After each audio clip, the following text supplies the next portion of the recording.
welcome. My name is Jordan Towns and today I am going to show you the basics of film history, how it began, where we stand at this current moment in time. That we've just watched at the very start was a quick clip from my aerial photography drone, and later on I will show you a bit more in detail how that drone works. Filmmaking has been around for a very long time, since the late 1800s, 1890 to be exact. Cameras were first invented in 1888 by George Eastman, an American entrepreneur and innovator who was the founder of the Kodak. Of course, all of the cameras back then were in black and white. Obviously this did not faze anybody.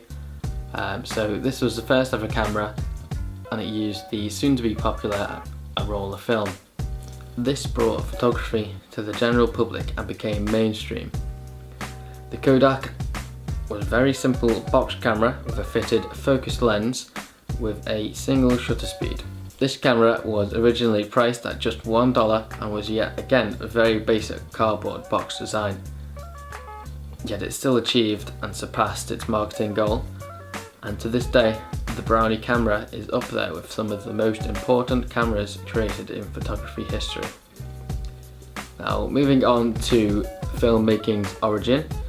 Dating back just a few years to the 1890s, this is when the history of film first began. The first ever film made was made by the Lumiere brothers in 1896. The brothers from France are inventors and manufacturers of photography equipment and pieced together a motion picture camera. Some of their 40 productions completed that year involved the well-known Arrival of a Train, Soldiers Marching, and many others. They are incredibly successful and have made a huge dent in film history. Following up, in 1897, George Méliès was the first person to create a film studio in Montreal, just outside of Paris. He was a popular filmmaker and illusionist. He was well known due to his technical skills and different approach in cinema. A Trip to the Moon was made in 1902. This was one of his very popular films. It was a silent film in which astronomers travelled to the moon in a capsule which was shot out of a cannon. Their mission was to explore the moon's surface. This went on to become an international success and was heavily parroted by various different studios, especially in the United States. This film was one of the longer ones at 18 minutes, which came in about 260 meters of film. Méliès then went on to make well over 500 films between 1896 and 1913. 1906 was the year that animation was first used in movies. It involved a chalkboard and a camera.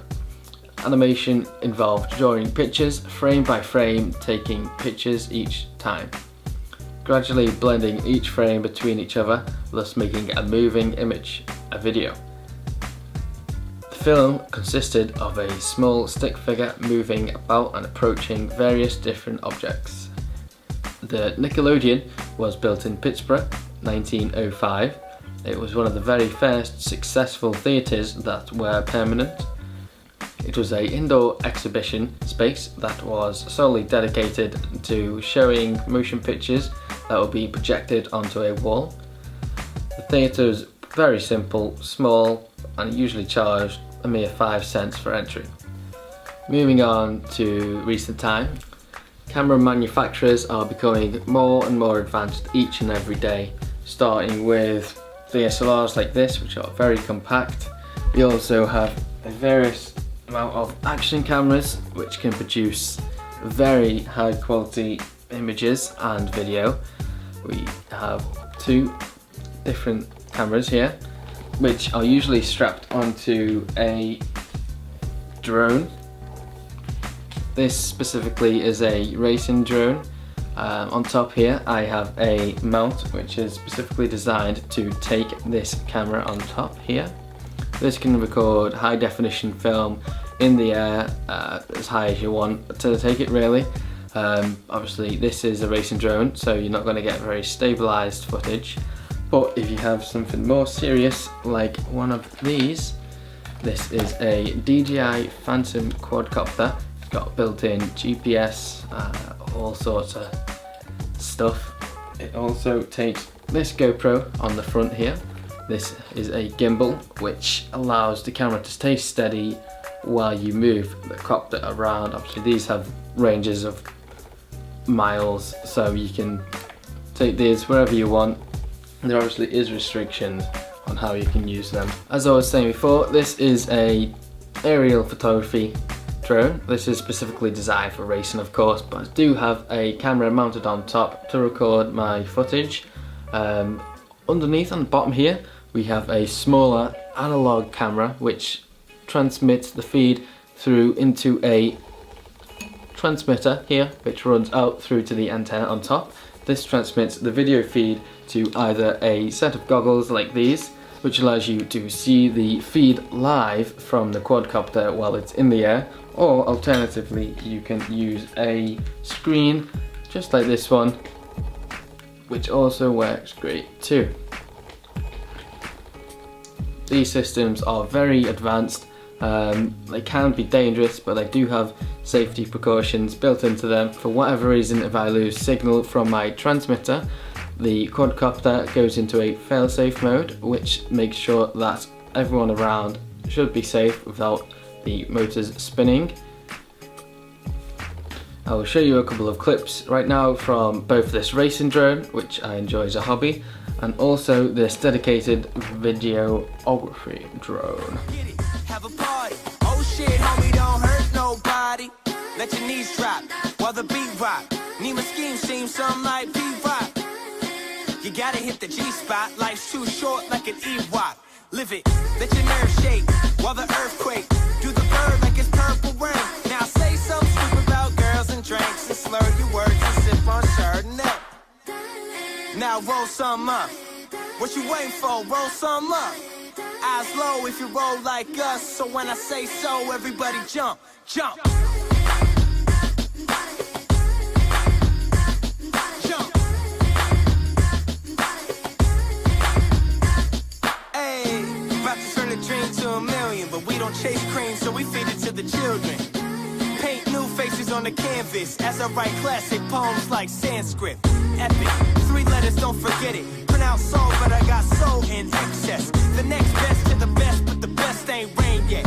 So I guess we all kings, yes. A rising tide will raise all boats, but if you throw stones, nobody floats. Negativity breeds nothing but ills. That's why I paint the perfect picture with the team that I build. Say cheese and pose like a G and some gold dookie ropes like Run DMC.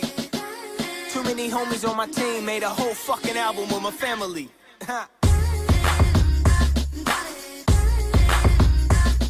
Yeah. If you love life, don't ever let it waste, y'all. That's why you gotta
see now is the live feed from my quadcopter running into my goggles here.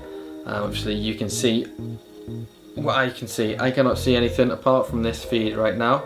This is the other quadcopter which has a gimbal on for the GoPro that runs on it here. This allows for a better video feed. Obviously on this quadcopter right now it's made for speed and racing, so you want to keep it as light as possible. Although they might look very silly on my head, they do serve a great purpose and allow me to view this screen very clearly without any distractions or anything else. Obviously these drones are becoming very popular in recent time, especially with large TV companies, as well as obviously the consumer. Drones like this can be picked up for as little as £100 to £300, depends how much you want to spend. Obviously the price goes up the better quality drone you buy. This one was about, I'd say about £900. This is specifically designed for filming, I'd say. Obviously this other one I have made myself, probably cost me around £400 just in parts to make myself. Obviously this is my hobby. There is also a lot of hate against these drones, with media always giving them a bad name.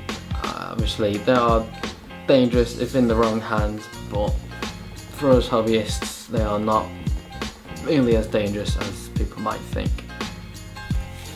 I work with a small independent company called Image Play. We cover different events including tennis tournaments as well as corporate videos. We also do weddings. Obviously this is something I enjoy and it's not really a job to me, it's my hobby, my passion. It's what I like to do. Obviously there was a couple of clips that I filmed with these guys and I interviewed with them too. Okay. Every 25 seconds a child contacts Childline. Please join me this Christmas in supporting the NSPCC so they can answer every call. 8 seconds then. That's great, yeah. What's the time? We got bombarded by families, kids, elderly, young, everyone just wants to see the stores and just doing something different. And I think that's why everyone loves foodie stores, because it's such a different concept and we do anything, pretty much anything, and then cost you as well. I just try to kind of say, once you see a stormtrooper dancing to sax,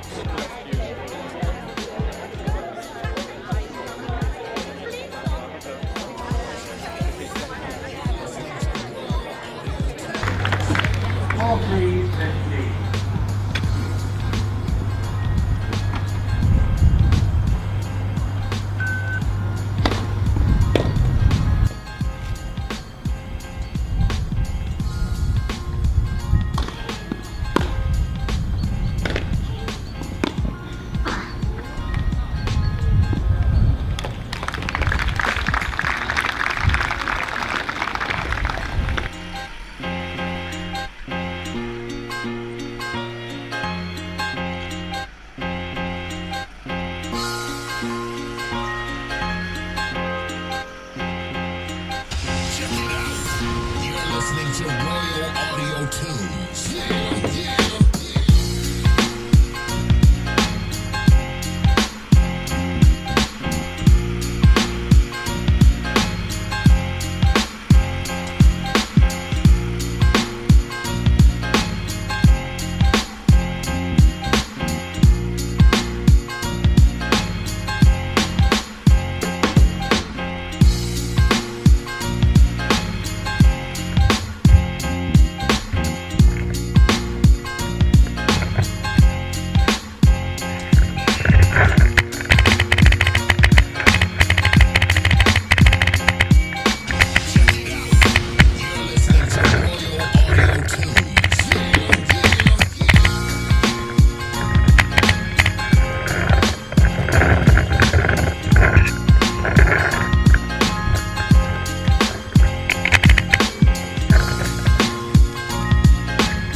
Listening to Royal Audio Tunes.